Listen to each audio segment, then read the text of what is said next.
இன்றே சப்ஸ்கிரைப் செய்து உங்கள் ஃபேவரட் ஷோகளை காணுங்கள். முக்கியமான கேஸ் வந்து அந்த மினிஸ்டரோட மகன் இருக்கான்ல, அவனோட மர்டர் கேஸ் தாங்க.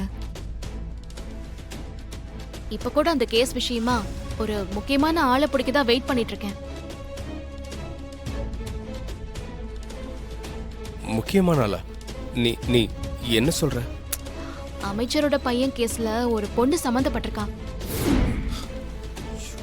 மினிஸ்டர் பையன் ரெகுலரா அந்த பொண்ணை மீட் பண்ற இடத்த அவன் ஃப்ரெண்ட்ஸ் மூலமா நான் தெரிஞ்சுக்கிட்டு அந்த பொண்ணை பாக்குறதுக்காக தான் அந்த இடத்துல நான் வெயிட் பண்ணிட்டு இருக்கேன். கண்டிப்பா அந்த பொண்ணு இப்ப வர டைம்ங்கறான். அவன் ஃப்ரெண்டும் அதான் சொன்னான். அந்த பொண்ணை பிடிச்சு விசாரிச்சா குற்றவாளியை கண்டுபிடிச்சிடலாம். அத மட்டும் நான் முடிச்சிட்டு வந்துடுறேன். நாம ஈவினிங் கண்டிப்பா வெளியே போலாம். சரிங்க, நான் போனை வச்சிடுறேன். சரி சரி, ஓகே ஓகே.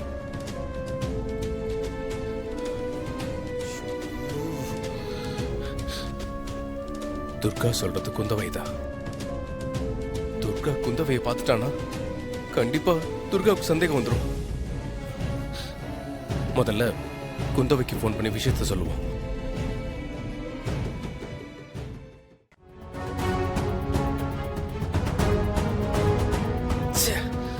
என்ன குந்தவை போன் எடுக்க மாட்டேங்கிறாங்க?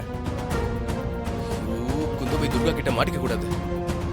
குந்தவை தடுத்தே ஆகணும். அன்னைக்கு மினிஸ்டர் மகன் குந்தவை கிட்ட பிரச்சனை பண்ண இடத்துல தான் துர்கா வெயிட் பண்ணிட்டு இருப்பா. நாம எப்படியாவது வேற ரூட்ல போய் குந்தவை பிளாக் பண்ணிடலாம். நாம இங்க வந்து ரொம்ப நேரம் ஆச்சு, இன்னும் அந்த பொண்ணை காணோம். மேடம், இவனுங்க போய் சொன்னாலும் சொல்லுவாங்க. போய் சொல்லலாம் மேடம்.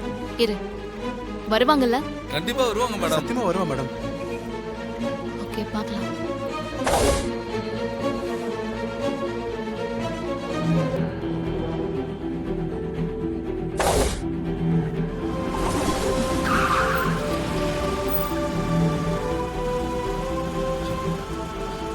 குந்தவை கொஞ்சம் வண்டியில ஏறுங்க.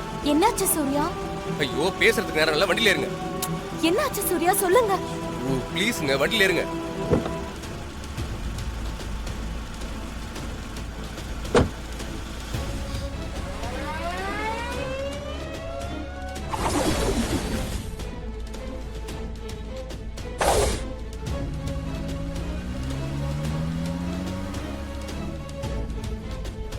இது பாருங்க, இது ரொம்ப சீரியஸான கேஸ். தேவையில்லாம பொய் சொல்லாதீங்க. ஐயோ இல்ல மேடம், நான் போய் சொல்லல. பொய் சொன்னீங்கன்னா அப்புறம் உங்க ரெண்டு பேருக்கும் தான் பிரச்சனை. சத்தியமா மேடம், போய் சொல்லல மேடம். ஓகே, நீங்க பொய் சொல்ல மாட்டீங்கன்னு நம்புறேன். என்னாச்சுங்க? மந்திரி மகனோட கேஸ்ல ஒரு பொண்ணு சம்பந்தப்பட்டிருக்கிறதா துர்கா கண்டுபிடிச்சிட்டா. என்னங்க சொல்றீங்க? செத்து பொண்ணோட ஃப்ரெண்ட்ஸை கூப்பிட்டு நீங்க வர வழியில உங்களுக்காக வெயிட் பண்ணிட்டு இருக்கா. நான் துர்காக்கு ஃபோன் பண்ணும்போது தான் இந்த விஷயத்தை பத்தியே தெரிஞ்சுக்கிட்டேன். நானும் உங்களுக்கு கால் பண்ணிட்டே இருந்தேன், நீங்க எடுக்கவே இல்லை போனை. அதனாலதான் நான் கார் எடுத்துட்டு நேரம் வந்துட்டேன். நான் சொன்னதை நல்லா ஞாபகம் வச்சுக்கோங்க.